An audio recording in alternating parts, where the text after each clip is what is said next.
नमस्कार, PGS news में आपका स्वागत है। पीजीएस न्यूज हर रोज लाता है हरियाणा से जुड़ी सभी महत्वपूर्ण और काम की खबरें, तो बिना समय गवाए जान लेते हैं। पहले जानते हैं मौसम का हाल। हरियाणा के नूंह में आज सुबह सुबह बारिश के साथ ओले गिरे। पुहाना में करीब 10 मिनट तक ओलावृष्टि हुई।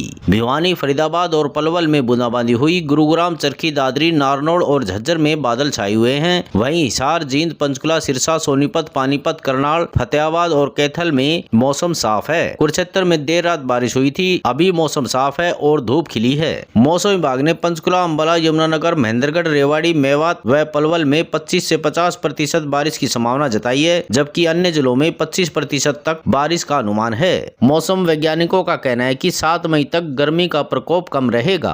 आगे समाचारों में, हिसार में केंद्रीय गृह मंत्री अमित शाह की सुरक्षा चूक को लेकर हरियाणा सरकार ने हाई लेवल जांच कमेटी बना दी है। इस कमेटी की अगुवाई रिटायर्ड जस्टिस HS भल्ला करेंगे। इसके अलावा प्रदेश के अतिरिक्त मुख्य सचिव विजेंद्र कुमार और ADGP कानून व्यवस्था संजय कुमार को सदस्य बनाया गया है। यह जांच कमेटी 31 मार्च को हिसार के अगरवा में शाह की सुरक्षा चूक की जांच कर जिम्मेदारी तय करेगी। ऐसी सूरत में पुलिस के बड़े अफसरों पर गाज गिर सकती है। इससे पहले हरियाणा पुलिस पर DSP और एक इंस्पेक्टर को नोटिस देकर जवाब तबलीग कर चुकी है। ये दोनों अधिकारी सिक्योरिटी प्लान के उलट दूसरी जगह पर घूम रहे थे।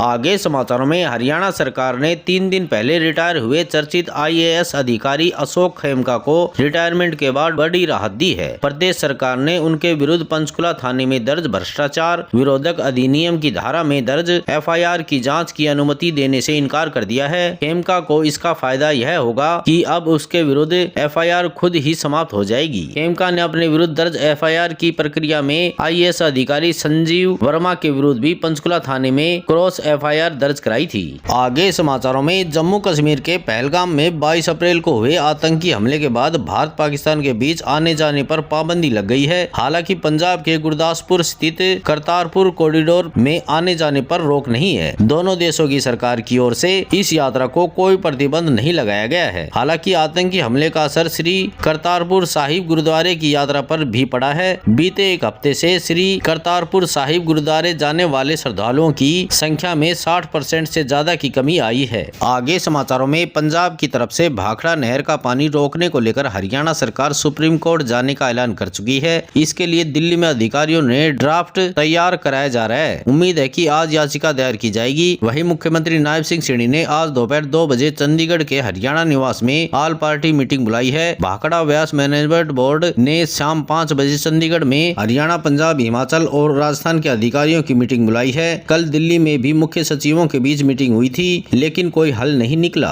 आगे समाचारों में, हरियाणा के जींद में स्थित चौधरी रणबीर सिंह यूनिवर्सिटी में छात्राओं के साथ छेड़छाड़ के मामले ने तूल पकड़ लिया है। आरोप है कि आउटसाइडर युवक कॉलेज में बेरोक टोक आते हैं और छात्राओं को परेशान करते हैं। उनके घर तक भी पहुंच रहे हैं। यूनिवर्सिटी प्रशासन को शिकायत की गई, लेकिन कोई कार्रवाई नहीं की। इस पर छात्राओं ने चीफ सिक्योरिटी ऑफिसर के खिलाफ थाने में शिकायत दर्ज कर दी है। उधर इस मामले के अखिल भारतीय संगठन ने उन्हें चूड़ियां भी देने की कोशिश की, लेकिन रजिस्ट्रार ने रोक दिया।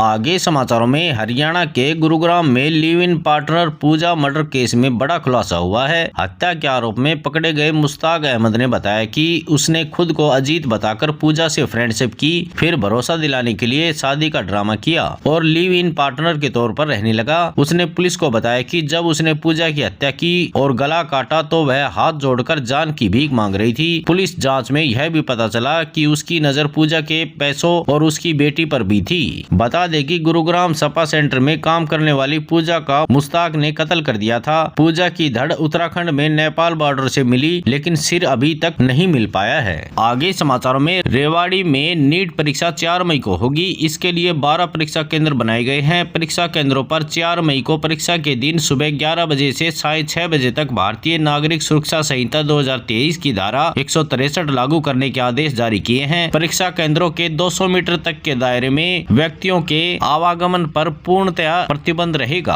आगे समाचारों में, पंजाब हरियाणा हाईकोर्ट ने एक मामले में सुनवाई करते हुए हरियाणा सरकार को जमकर फटकार लगाई। दरअसल हाईकोर्ट के जस्टिस विनोद S भारद्वाज ने पब्लिक हेल्थ डिपार्टमेंट के दैनिक वेतन भोगी कर्मचारियों द्वारा दायर 5 रीट याचिकाओं को स्वीकार करते हुए कहा, कर्मचारियों के वर्ग पदों के लिए दावे के बावजूद उन्हें ग्रुप D के पदों पर नियमित किया गया था। आगे समाचारों में, हरियाणा के फरीदाबाद में सोमवार सोमवार को नगर निगम के द्वारा कैंप लगाया जा रहा है, जिसमें लाल डोरा और प्रॉपर्टी सेल्फ सर्टिफिकेशन का कार्य किया जाएगा। कैंप में लाल डोरा के अंदर रहने वाले लोग अपनी प्रॉपर्टी से संबंधित दस्तावेजों को जमा करा सकते हैं। आगे समाचारों में, हरियाणा के चरखी दादरी में चोरों ने बड़ी ही चालाकी के साथ मणकपुरम गोल्डन कंपनी की ब्रांच से 5 किलो सोना और 14 लाख रुपए कैश चोरी कर लिया। चोरी हुआ सोना करीब 450 लोगों का था।